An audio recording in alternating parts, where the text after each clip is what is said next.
So we've been introduced to the two axes, the horizontal axis, which is the temporal plane, where we have beginnings and ends, we have cause and effect. There tends to be a linearity of thinking for which we are trained to focus on achievement in the competency model. That's where most leadership training really indexes.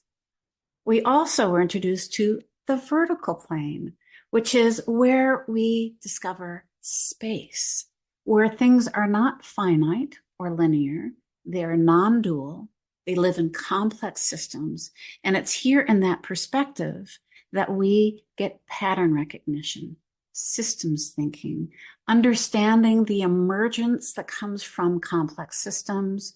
We make discoveries, creativity, and we also go into the vertical space to make hard decisions, because in there is the wisdom, these capacities, not competencies, but human capacities that we're seeking to cultivate at a deeper level. The wisdom to lead when things are so hard and complex, and kind of a moral center to that wisdom that just naturally occurs. We'll be developing that in future fluencies. But for now, what we're focused on is how do we hinge between the two? Because we need to. The world exists in several planes, but most of all in those two for our own sake of simplicity. In Lead Like a Futurist, we're focused on 6 fluencies that are all in the human space of capacities. It's reinvention and purpose lives there. When we go to leading strategy, we're looking at foresight and innovation. And then when we move into leading culture, we're looking at belonging and wisdom. So this is the vertical space that this program is offering, because we don't train in it very well, and we can, and we are. So what we know is that when we're born in the unique package of stardust that is each one of us, birthday, we then start to measure our achievements from our first step, first word, first grave. And then that what we are doing overall is looking at those goals. How is our life stage aligning with the goals and expectations that we have of ourselves, that our culture does, and that performance requires of us? This is true in organizational life, especially.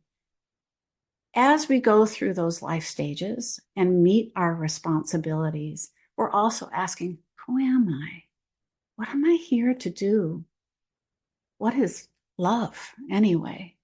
What does it feel like to belong? How do I know what's right to do? These are all the things, once again, that are in the vertical plane. What you'll see in the spiral of expansion is that we take a turn around with each chapter of life. Ideally, we're getting bigger and expanding with each chapter, expanding in who we are as we reinvent ourselves. The universe is expanding, quite literally, and we must do the same. So this kind of conscious, aware, and skillful expansion is what we're after. You'll see that the spiral is a thread that includes the horizontal plane as it spirals up, and that we go into the sense of perspective and also the rootedness of who we are. What happens is when we over-index on the temporal plane and achievement focus, we all know people who are do this, and we probably have had phases in our life when it's like that. We flatten out that spiral. Yeah, it gets wider and wider, but there's a lack of depth. We also know people who over-index on the vertical, and these might be people who dive into personal development and spiritual life, and they get narrow. And what we see there is kind of a dysfunction where they're not really in this world and taking care of the things that being human are a part of our responsibilities. We have for you the 5 phases, kind of the anatomy of a turn of expansion. You'll notice that each one begins with kind of a nudge a calling of some kind that leads us in a direction like we had when we talked about our dreams. What's that thing that I'm drawn to do? Or perhaps it's a choice for achievement purposes, but you go into it, and early on, there might be some kind of excitement as yes, you do become more competent. You're making discoveries, you're learning. That's a thrilling place to be. We move into then a phase in which we have really a flow, and it feels like, wee, I'm good at this. Mastery is really fun, and you can bring others with you, and you're building something. It's terrific. What we notice is it always expires at some point. This form of your life, the role, the identity, at some point you start to notice that it's just, you're a little bored. You might notice it as kind of a crunchiness where you're a little bit resentful. You might be a little cranky, judgy, and then you begin to question yourself. And, maybe I just need to try harder or come at it from a different direction, try something new. And we do that. We try all kinds of things because we're actually wanting to get the feedback on this clarity of, is this situational? Is it conditional? Or is it that there's something in me that is starting to emerge and wants more attention? It needs to be supported.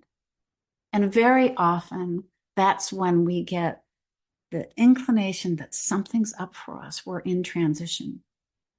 We'll talk about this more when we're together, but what we'll notice is that the stems of between each turn, we do a turn in a chapter where it has a form and identity in the temporal plane, but what we do is we expand as we rise into this space. And it is in that spacious place where ground feels like it's been taken away. But it's also where we learn to listen, because all of what we need to hear and cultivate starts to come forward as we try it on. So the question for you before we meet is, where in your life are you feeling a little crunchy? Things might be expiring in this chapter of your life.